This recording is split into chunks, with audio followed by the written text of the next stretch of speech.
Hey there, my name is Katie Morgan. I am an indie fantasy author, editor, and longtime anime fan, and welcome to Let's Write With, the series where we use the power of anime to become better writers. If you're tired of writing advice that doesn't do much other than give you a list of things all real writers must do, you're in the right place. In this series, we take a more organic approach by taking a look at what other writers are doing, stealing their good ideas, and hopefully figuring out how to avoid their mistakes. Today we're going to do that by talking about the live-action version of the donghua link click. Now I know what you're thinking. Katie, why are you doing a video on something that is not animation? Well, here's the thing. If you tell just about any anime or donghua fan that their favorite show is getting a live-action adaptation, you'll probably be met with something that lands somewhere between concern and outright fear. Because live-action adaptations have a reputation for being, well, bad. Really, really bad. So while I was watching the link click drama and actually quite liking it, I found myself wondering why live action adaptations have such a bad reputation. And I kept coming back to the idea of understanding the heart of your story. Now, I realized that most of us are probably not going to be adapting a popular Chinese animation like link click to live action. But we are going to need to figure out how to edit and improve our own work without losing what makes it so special. So that's what we're going to talk about in this video. But first, let's do a little bit of housekeeping. So while this isn't really a comparison video, I am going to be talking a little bit about the animated version of link click, so it would be helpful if you were familiar with that. Luckily, I've already done a video on seasons 1 and 2 of the link click donghua. I will leave a link in the description and the cards, so you can check that out if you want. And as you were probably expecting, here is your spoiler warning for all 24 episodes of the link click live action drama. And let's do a spoiler warning for the first 2 seasons of the donghua as well, just to be safe. Additionally, just so you know, the drama does cover some pretty difficult topics, including depression, PTSD, bullying, and harassment. And I regret to say that there is one episode that has a fairly transphobic plot point. I'm not going to be getting into the details of that last one because I think it requires a more nuanced conversation than we really have time for today, but I did want you to know that it's there. Okay, so now let's talk story. Link Click was first released as a donghua, or Chinese animation, in 2021. A second season was released in 2023, and a third season, or I guess you might call it a mini-season, is set to come out in early 2025. The series has been successful enough for multiple spin-offs, including a manhwa or Chinese comic, a stage musical, and in 2024, a live-action drama. The drama isn't really an adaptation exactly, it's more like what you might call an AU or alternate universe. In other words, it has the same premise and the basic outlines of the characters, but the plot is very different. The drama follows Chang Xiaoxi, a directionless 20-something who works in an inherited photo studio and has always dreamed of becoming a hero. One day, after helping an old woman at the market, he's saved from a group of thugs by a mysterious man in white. Said man later shows up at the studio, introduces himself as Lu Guang, and asks if Chang Xiaoxi has ever considered using photos to travel back in time. Chang Xiaoxi, quite naturally, thinks this is BS, right up until it becomes clear that it totally isn't. Thus begins a series of adventures wherein the boys work together using time travel to help their clients deal with regret and right past wrongs. Chang Xiaoxi is able to enter the photo and possess the body of the person who took it, while Lu Gong sees what's going to happen in the photo's timeline and can direct Chang Xiaoxi's actions from the outside. However, it soon becomes clear that being a real-life hero isn't at all what Chang Xiaoxi thought it was going to be, and the secrets that Lu Gong is keeping are threatening to tear their growing friendship apart.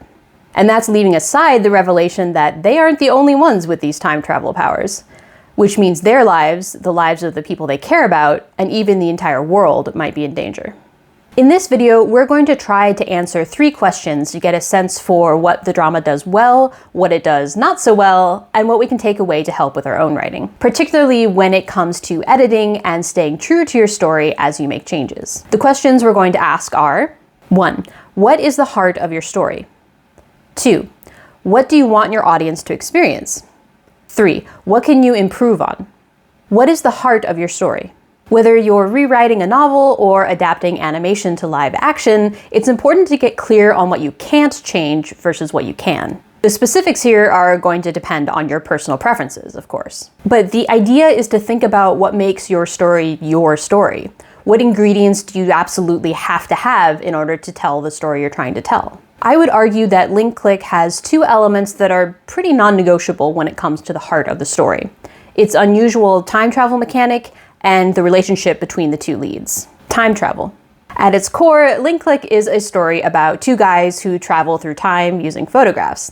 It's one of the really interesting mechanics that sets this show apart from other shows about time travel. So it's no surprise that this remains one of the key features of the live-action drama, although some of the details are different. In addition to the division of power I mentioned earlier, Cheng Xiaoxi is the one who actually enters the photos, while Lu Guang directs the proceedings from outside. We also get the high five that starts the time travel session or dive. And for reasons that don't really make any sense, they sometimes, but not always, high five on the way out of the dive too.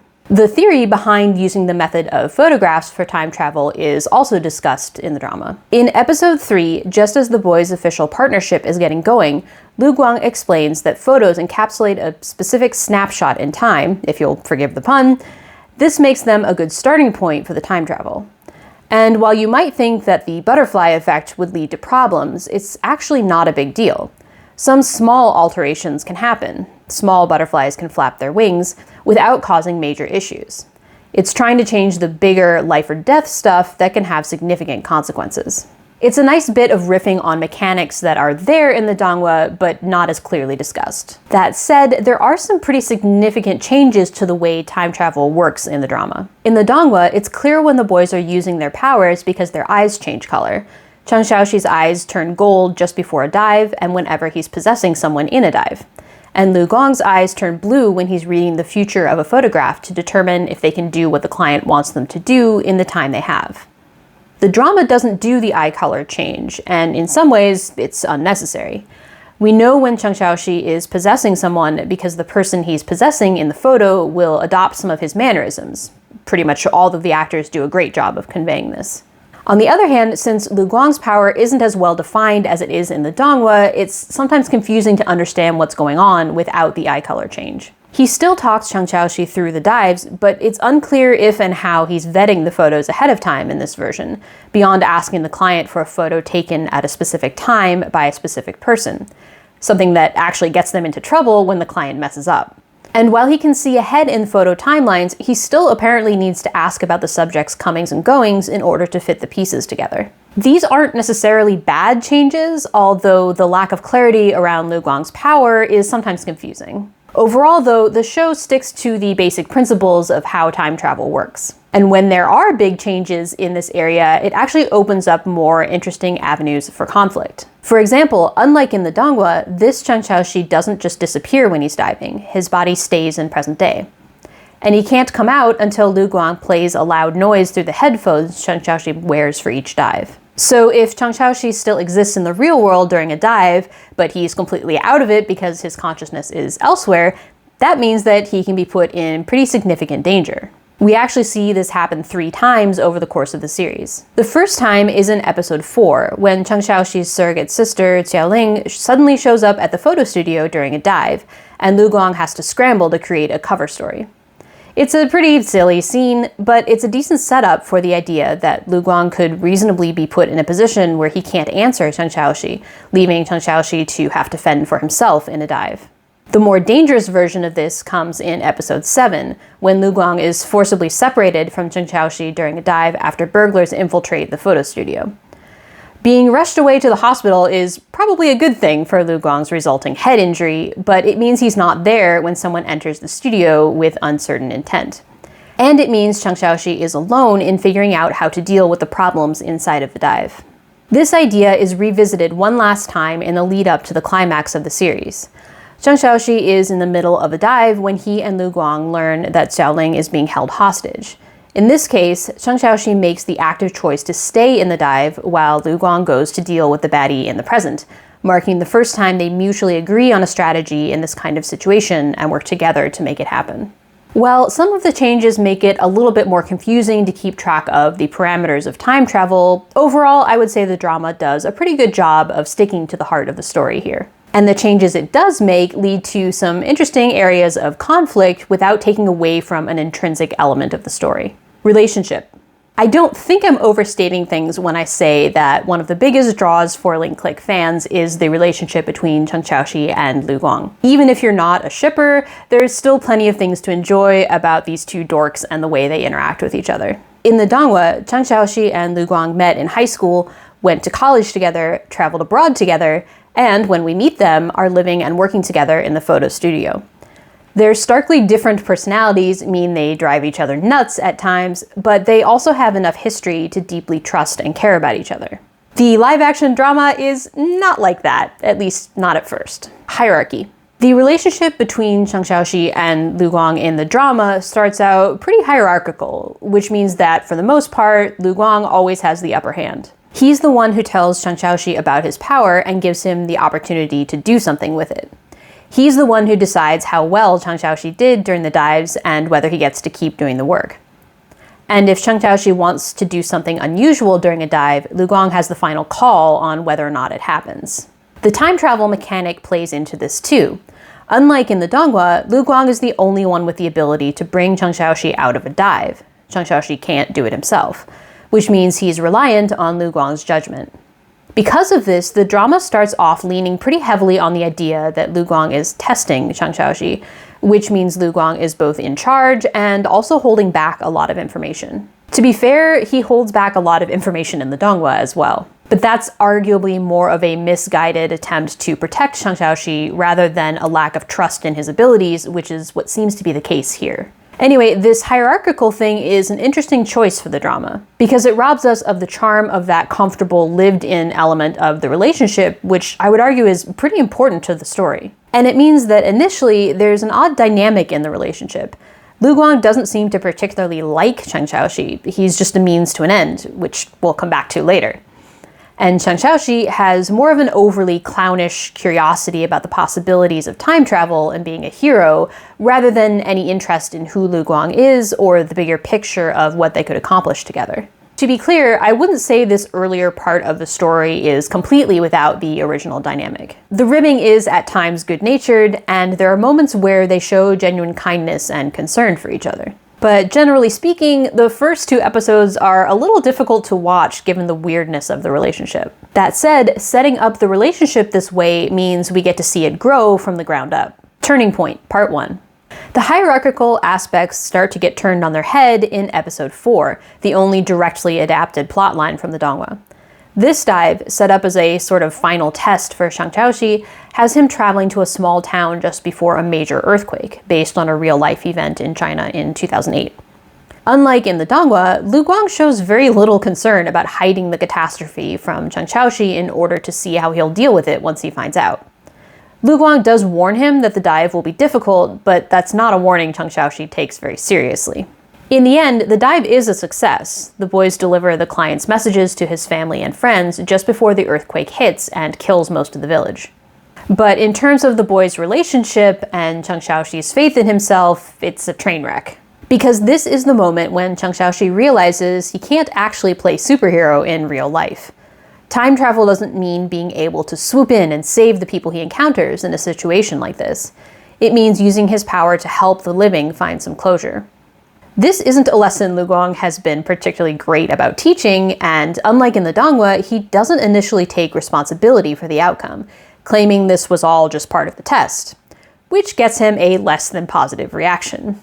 But this is a turning point for Lu Guang as well, particularly as Cheng Xiaoxi's mental health deteriorates after the dive. Whereas Lu Guang was once monologuing about how they have a working relationship rather than a friendship, he's now trying to get Cheng Xiaoxi the help he needs and doing his best to apologize. And Cheng Xiaoxi begins to see the positive impact their time traveling can have, even if it doesn't involve saving people who didn't deserve to die. After their eventual reconciliation, fueled by Lu Guang's choice to take on Cheng Xiaoxi's boxing champ idol as a client, and Cheng Xiaoxi's newfound understanding of what time travel can accomplish, the relationship between the two begins looking a bit more like its original version. Cheng Xiaoxi offers to let Lu Guang stay at the studio, and Lu Guang makes an effort to get Cheng Xiaoxi the autographed boxing gloves he always wanted. And generally speaking, there's a lot more camaraderie as they go about their business. Of course, it can't last. Turning Point, Part 2. Although Cheng Xiaoxi has made it very clear that he doesn't want to be lied to again, Lu Guang does not, in fact, stop lying to him. or rather, he doesn't jump to tell the truth. We'll get into this a little bit more in a later section, but basically this has to do with Lu Guang's backstory. The reason he was looking for Chang Xiaoxi to begin with is because Lu Guang's teacher, Shita, was murdered just before the show starts, and Lu Guang wants to find out the truth behind what happened. In order to do that, he needs someone with Chang Xiaoxi's diving ability to go back in time to the day of the incident and help Lu Guang figure out who did it. This gives us some explanation for Lu Guang's initial coldness. He really did see Chang Xiaoxi as a necessary and annoying evil rather than a real equal. But by this point in the story, things have changed. When Lu Guang hides his actions now, it's because he feels guilty and ashamed that he might have to explain what he's been hiding from someone who's now a friend. The situation is made worse by the fact that Chang Xiaoxi has shown remarkable maturity by this point. He understands the importance of using time travel to help people, even if they can't be saved, and he's the one who gently explains to Xiaoling why they can't go back in time to prevent her best friend's death. So for Lu Guang to still not trust him with such important backstory is a pretty big letdown.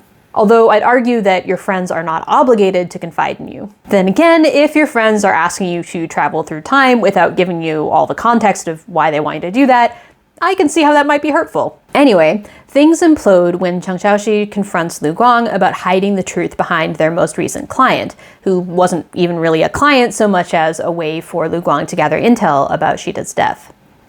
It takes some time and an intervention by an astute Xiaoling, but eventually the boys start working toward a more permanent reconciliation. Lu Guang offers a pretty decent apology with no expectation of forgiveness. And as a show of commitment to not using his relationship with Chang Xiaoxi for his own gain, he even burns the photo that would have allowed him to go back to the time of his teacher's death. Chang Xiaoxi, for his part, comes to realize that Lu Guang isn't great at feelings, but has still shown genuine concern for him over the course of the series, and has tried to do the right thing as much as possible. So hey, it took about 19 episodes, but now we're finally getting more of the canonical relationship between these two. Trust. Thanks to Chang Xiaoxi's efforts, the boys do still get an opportunity to go back in time and find out what happened to Shita. And there's a great moment just before that dive in episode 21 where Chang Xiaoxi asks Lu Guang point blank if he'll want to save Shita, given that they'll arrive right before she's killed. Lu Guang says he's genuinely unsure, but trusts that Chang Xiaoxi will make the right call. And this is maybe the biggest change in their relationship. They're now functioning as equals, sort of checks and balances on each other's decisions and powers. This is only driven home by the finale, where Lu Guang leaves the final choice to Chang Xiaoxi when it comes to deciding between exiting the dive to go after the kidnapped Xiaoling, or staying inside to stop the main series antagonist. So yes, it takes a while to get to anything like the canonical relationship between these two. And for some, that might be too long given how important this relationship is to the story. That said, the fact that we get to see this relationship grow from the ground up is an interesting take on something that was just a given in the Donghua. Writing takeaways on heart. 1. The heart of a story could be a lot of things, from a world-building mechanic to a relationship between two characters. Regardless of what it is for your story, it's important to identify it and decide whether it absolutely must stay the same as you edit or adapt, or if it can change, and if so, how. 2. World building can feel like an intrinsic part of the story that must stay the same. After all, it exists to help your audience understand the settings, rules, and parameters of your story. Making changes isn't necessarily a bad thing, but it can lead to confusion, so be sure you know why you're changing things and what you hope to accomplish. 3. Changing an important relationship from one version of your story to the next is a huge risk. There's opportunity there, but you're also potentially turning off anyone who feels your story is missing something that they think is vital. So don't fear to tread, but tread cautiously. What do you want your audience to experience?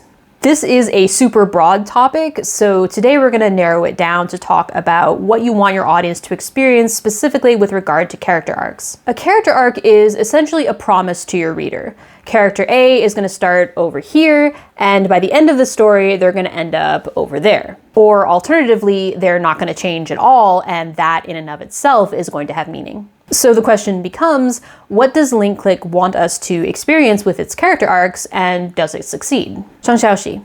Chang Xiaoxi is a character who's meant to be both goofy and charismatic, with a well-developed sense of justice and a desire to help others.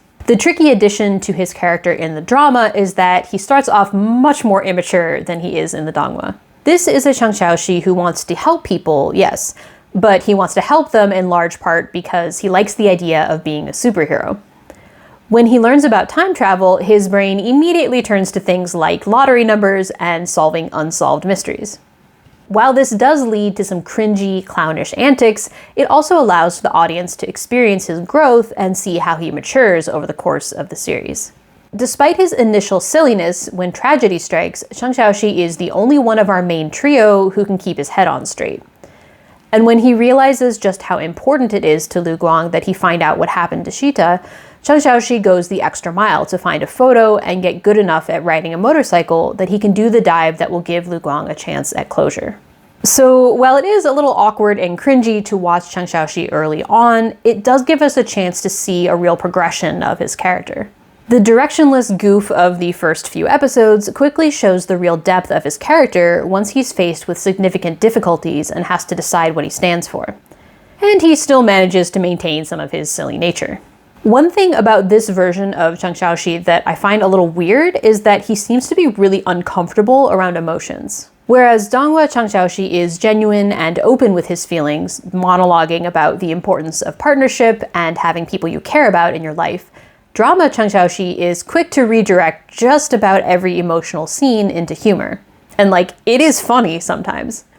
But it's also an odd choice for someone who is originally classified by the two people closest to him as naive and caring, the sort of emotionally honest person you want to protect. Hey, editing Katie here. I feel like I didn't really explain that last concept that well, so I'm going to try to add a little bit of context. So I wouldn't say that Chang Xiaoxi is not an emotional character. He's actually quite open with his own emotions, and he's actually really supportive of other characters' emotional baggage. And he seems to be not like that in some very specific contexts. There's that one discussion about his parents' presumed death, and pretty much any time Lu Guang tries to apologize or thank him for anything. And that struck me as kind of an odd adaptation choice given how we've seen him react to emotions in pretty much every other situation. And it's weird if you're familiar with the character from the original donghua, who isn't really like that at all. Now, I suppose you could argue that the way Chang Xiaoxi treats Lu Guang specifically has to do with being upset about everything Lu Guang has done, but even that seems a little petty and out of character. Anyway, it struck me as kind of a strange adaptation choice, and something that makes the experience of his character arc a little weird, which is why I brought it up here. Overall, though, I would say the experience of Chang Xiaoxi's character arc in the drama is a pretty positive one. It does take a while for this version to begin showing the depth of character he has in the original donghua. But if the idea was to have the audience get attached to a goofy and charismatic character who learns how to help people via time travel, I'd say the drama does a pretty good job. Lu Guang. Lu Guang's character arc in the drama is something he doesn't really need in the donghua, but desperately needs here. Because we're getting a version of the character who hasn't had the advantage of years of friendship with Chang Xiaoxi and Xiaoling, so he hasn't yet found a situation where he can experience real connection and function as part of a team. In fact, as drama Lu Guang tells Xiaoling, he's never really had friends, which means he doesn't know when and how to trust other people. This means that the Lu Guang we first meet in the drama is not just reserved, he's pretty emotionally stunted, uninterested in doing much other than judging Chang Xiaoxi's efforts and getting on with the next mission. Sure, he sought Chang Xiaoxi out and told him about the time travel thing, but he has no interest in actually being friends or opening up any more than he has to. As I discussed earlier, this leaves us with a Lu Guang who initially spends most of his time being annoyed by Chang Xiaoxi's antics. That doesn't mean we don't get any inkling of the character he'll become, however. In episode 3, he begins to show his softer side, including kindness toward others, grief regarding Shita's death, and some real compassion for a potential client. The earthquake dive in episodes 4 through 5 is what really starts forcing Lu Guang to grow as a person. While he initially tries to write off Chang Xiaoxi's negative reaction by saying it was all just part of the test, he clearly takes it to heart and realizes he's hurt someone he's beginning to care about. Even when Chang Xiaoxi isn't speaking to him, Lu Guang does what he can to help, as awkward as his efforts are. And he's prepared to leave rather than force Chang Xiaoxi to accept his apology, although Chang Xiaoxi does eventually accept it in his own way. The more equal their relationship becomes, the more Lu Guang starts acting like his Donghua counterpart, someone who is cool, collected, and intellectual in most situations, but also deeply caring and concerned for the people in his life. To the point where he does things like biking across town with a severe head wound because he thinks Chen Xiaoxi might be in danger, and making a special effort to ask a client for a souvenir Chen Xiaoxi really wants, and coming up with a dive that will allow Xiaoling to say goodbye to her best friend, and letting her stick around in the same room for it, although her presence will likely make the time travel harder.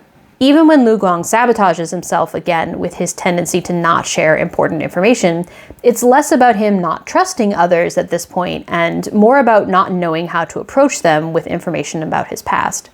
And unlike before, he immediately takes ownership of the mistake and apologizes. It is kind of weird to see Lu Guang being this cold and emotionally dense to start with. But the advantage of doing his character arc this way means we get to experience him becoming a little bit more vulnerable and empathetic toward others.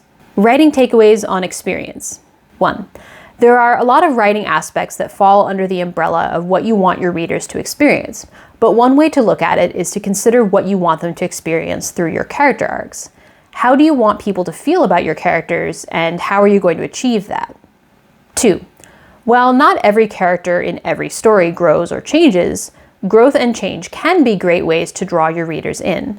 Seeing your characters overcome difficult obstacles, both internal and external, can go a long way toward making your readers love the characters going through the changes. 3. It's worth considering who helps or hinders your characters when it comes to changing the way they need to change over the course of the story.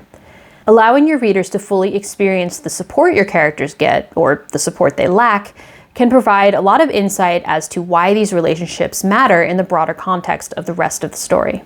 What can you improve on?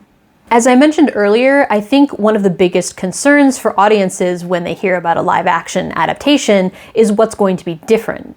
This is usually seen as a negative thing, but I want to posit the theory that it could be a positive thing, depending on how it's done. This is a little bit easier to think of in terms of editing, because we usually assume that when something goes from a rough draft to a final draft, there will be lots of changes and they'll be good changes. But adaptations can improve things too, or at least they can take interesting detours that give us more insight into the story. Backstory. One of the things I talked about in my first video on Link Click was the fact that the Donghua doesn't really provide a whole lot of backstory, at least not in the first and second seasons. The drama seems to have taken that as a challenge and has given us a lot more backstory for Lu Guang, while also deleting or minimizing some of the backstory for Chen Xiaoxi. This leads to some interesting results. Shita. Unlike in the Donghua, in the drama, Lu Guang has reasons for knowing what he knows and acting the way he's acting. As we learn in episode 3, he was trained to use his power by a woman named Shita, who took him under her wing for a period of time before being mysteriously killed.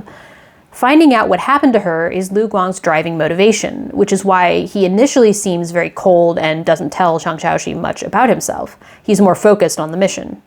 Even once Lu Guang has started thinking of Chen Xiaoxi and Xiaoling as his friends, he still misses Shita and puts finding out what happened to her above all else. The dive Chen Xiaoxi does to go back and find out what happened to Shita ends up being particularly difficult for Lu Guang. It's probably the most emotional we've seen him up to this point, and he relies on Chen Xiaoxi to make the right choices here to protect the timeline, clearly seeing that he won't be able to do that himself. This backstory is a really nice addition to the story that explains a lot of things that the Donghua left open, at least for now. It also provides some good motivation for one of the main characters. And it provides a good opportunity to see the changes in the relationship between Chen Xiaoxi and Lu Guang right before the climax of the show. Because Lu Guang's backstory is such an important part of the overall plot, we get to see both how it threatens the main duo's relationship and how it brings them back together. Unfortunately, where one backstory element rises, another falls. Parents.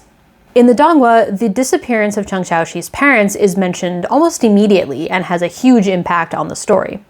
It's not just that they owned the photo studio. Chen Xiaoxi's entire life has been heavily influenced by their absence. A large part of the reason he relates to the people in the dives is because he understands and desperately misses the connection between a parent and a child. The drama does give some lip service to the fact that Cheng Xiaoxi lost his parents, but it's really only mentioned in one scene in episode 3, and it's quickly written off as a joke. That means heavily emotional scenes like the ones in episode 4 that deal with the death of the client's mother are missing that extra level of drama that comes with knowing that Cheng Xiaoxi is reliving his own abandonment at the same time he experiences the client's grief. I don't think this is a deal breaker, it's just the loss of some contextualization and some interesting insight into Cheng Xiaoxi's character. The trade-off here seems to be an increased emphasis on Cheng Xiaoxi's relationship with Xiaoling and her parents, who essentially raised him and have become his surrogate family. This is actually really sweet, especially given the way they obviously care deeply about Cheng Xiaoxi and are open and generous with Lu Guang as well, inviting him into the family before he's even had a chance to decide whether he wants to be there. Agency. The drama also makes some interesting choices when it comes to giving characters agency and taking it away. I think the best example of this is Xiaoling. Like in the Donghua, Xiaoling is Cheng Xiaoxi's big sister in every way but blood, ready to call him on his BS and demanding to know what's going on with the whole time travel thing, even if she doesn't quite believe it at first. At the same time, despite their bickering, she has a significant amount of faith in him. Probably the biggest change for Xiaoling as a character is that she's now a reporter, which is a really interesting choice in terms of her agency as a character. Reporter Xiaoling does not mess around when it comes to loser interviewees or difficult to approach informants. She maintains her integrity above all else and chooses stories based on their merit rather than which ones she thinks will get the most clicks. That said, the fact that Xiaoling doesn't know about the time travel thing initially means that she's kind of tangential to the main plot, working on stories that are relevant without really understanding the connection. She clearly wants to help the woman who was unfairly let go from her video game company job, but she's not really able to effect any change until Cheng Xiaoxi and Lu Guang get her important info on the sly. She and her best friend and coworker Liu Ye struggle to put together a meaningful story about the anniversary of the earthquake, and they only get the interview they need after Cheng Xiaoxi and Lu Guang's dive convinces the client to finally agree to it. Xiaoling does eventually find out about the time travel thing, and she becomes a more active participant, even though she herself doesn't have any powers. She acts as the client in the case of trying to find the real culprit behind the false allegations against Liu Ye. And she helps with the setup for the actual dive, too. As a reporter, she also provides the clout Lu Guang and Cheng Xiaoxi need for the opera dive. And when they end up needing another photo for that dive, Xiaoling is the one who helps them find it. These are all really nice additions to Xiaoling's character and agency, but they do come with a little bit of baggage. For example, as soon as she discovers the truth behind time travel, Xiaoling elects herself manager of the operation, despite the obvious reluctance from both Cheng Xiaoxi and Lu Guang. And while she does sort of oversee the studio repainting, she doesn't bring in the clients like she does in the Donghua, so her actual role is just being bossy, at least at first. And by the time we get to the final act of the series, she's basically been reduced to a damsel in distress. I do really like that the drama gives Xiaoling more of a life of her own. We get to see her making her own choices and standing by her morals outside of the time travel stuff. And her position as a reporter, including the relationships that allows her to develop, make things interesting and give her a more nuanced character. It's still a character that basically revolves around the men in her life, namely Cheng Xiaoxi, Lu Guang, and Liu Ye. But then Xiaoling is a supporting character, and 2 out of 3 of the gents I just mentioned are main characters, so it sort of makes sense that things would shake out that way.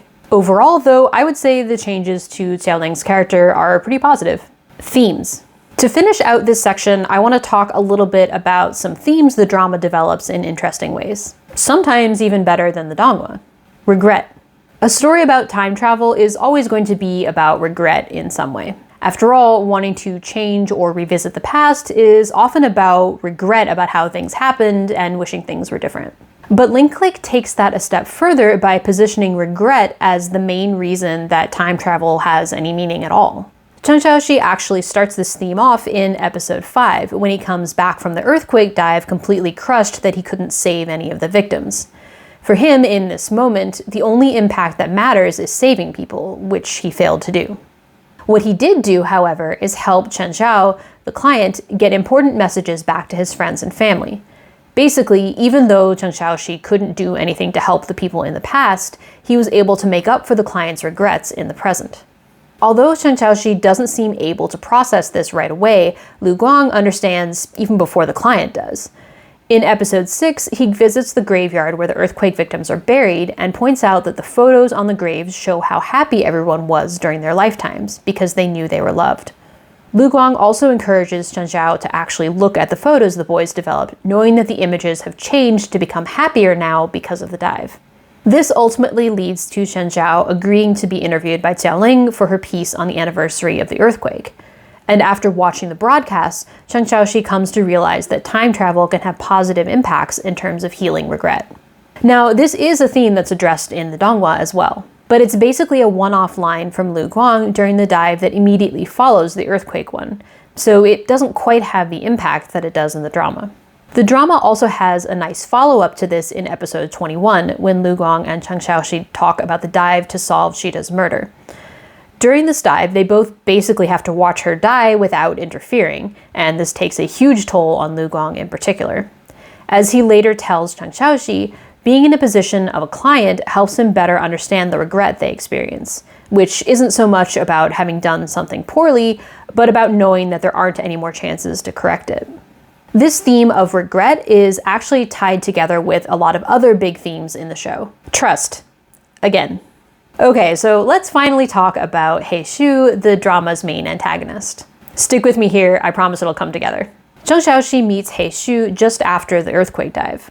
At this point, Chen Xiaoxi has stopped talking to Lu Guang and is undergoing a pretty severe depression/PTSD spiral. He Xu is clearly villain-coded, but what makes him stand out initially is the genuine concern he appears to have for Chen Xiaoxi. As a psychologist, he's sympathetic to Chen Xiaoxi's emotional suffering and encourages him to get the help he needs, while also dropping hints that he understands more of Chen Xiaoxi's situation than he should. He Xu becomes a lifeline for Chen Xiaoxi and a trusted friend, in ways that are wildly inappropriate for a therapist and their patient, as Lu Guang points out in episode 9 before everyone just sort of forgets about it. Anyway, here's where the theme of trust comes in. Because Lu Guang and He Xu clearly distrust each other from the start, but they tolerate each other because of Chen Xiaoxi, because of his friendship, and because they both need something from him. He Xu is the kind of friend who offers access to cool motorcycles, shows kindness to both his friends and his friends' friends, and tries to provide support during difficult times.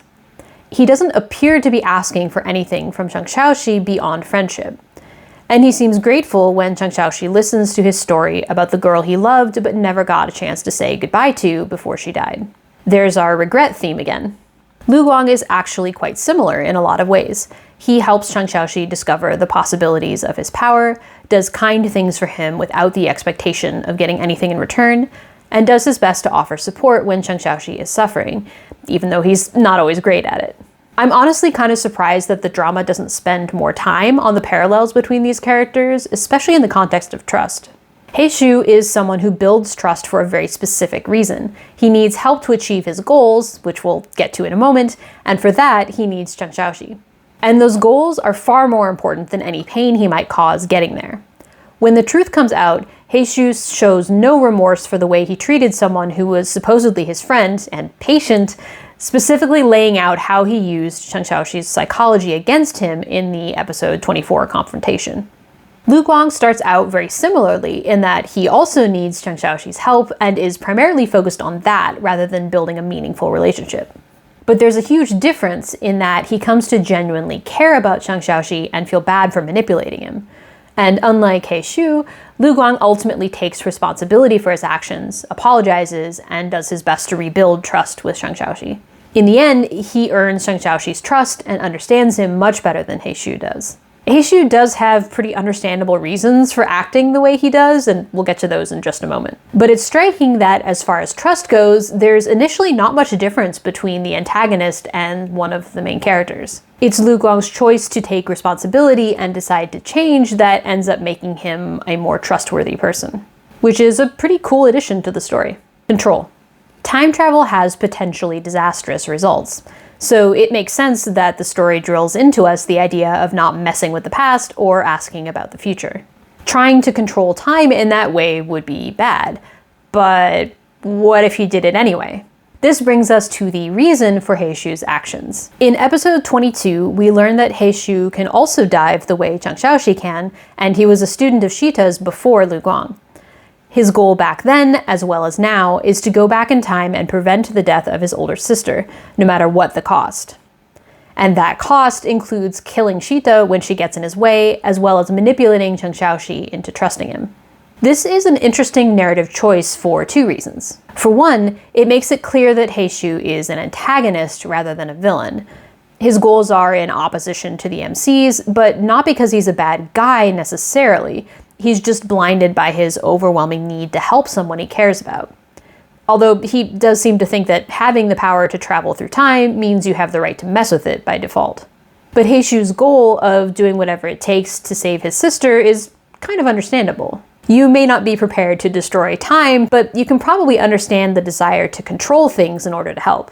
And control is an interesting theme to discuss here because the drama is approaching it a bit differently than the Donghua does. Without getting any more spoilery than I absolutely have to, the drama is basically taking a very controversial choice out of the hands of one of the main characters and giving it to the antagonist. The fact that the antagonist is the one who tries to control time to save someone, while the MCs are the ones who stand against him, makes for a much different vibe than the Donghua. It's not a bad choice per se, but having the antagonist do the bad thing, which is sort of expected of an antagonist, is a little different than having the MCs struggle with it. And in terms of control, I think it's worth noting that once Heishu realizes his sister herself has thwarted his attempt to save her by basically agreeing to die to protect the children who would be killed if she lived, he still tries to control the outcome, begging to be given another chance. It would not surprise me at all if the Donghua delved a little bit more into this theme in future seasons. But for now, the drama's take is an interesting exploration of what it means when someone tries to take control of time. Writing takeaways on improvements. 1. Whether they happen through editing or adaptation, changes to a story aren't necessarily a bad thing. The trick is to decide when it makes sense to change something versus when it doesn't. In other words, do your adjustments improve the story in some way? If so, how? 2. Providing additional backstory or opportunities for characters to show who they are and why they act the way they do can be extremely worthwhile changes to make into a story.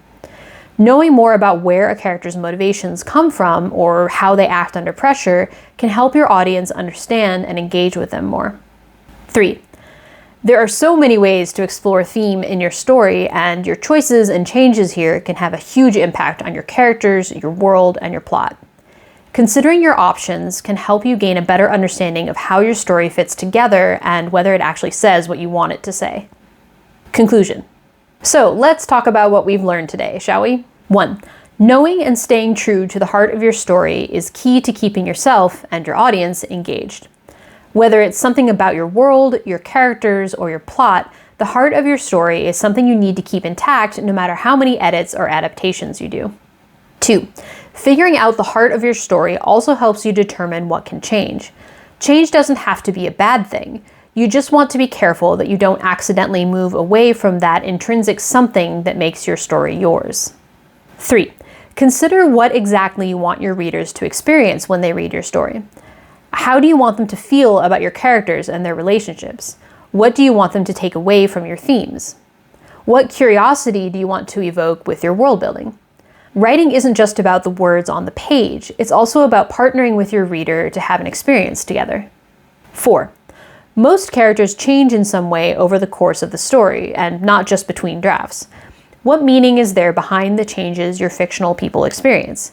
What new opportunities might open up if you were to approach your characters in a different way? 5. When it comes to adaptations, it's completely understandable to be worried about things being different. But what if some of those changes actually improved on the original source material? Figuring out both the positives and the negatives of changes other writers make can help you determine the best way to change or not change your own work. 6. Providing more backstory or a deeper exploration of a theme can go a long way toward building a richer story. Different versions make for different opportunities to take a look at your options and potentially build on something that was once only surface level the first time around.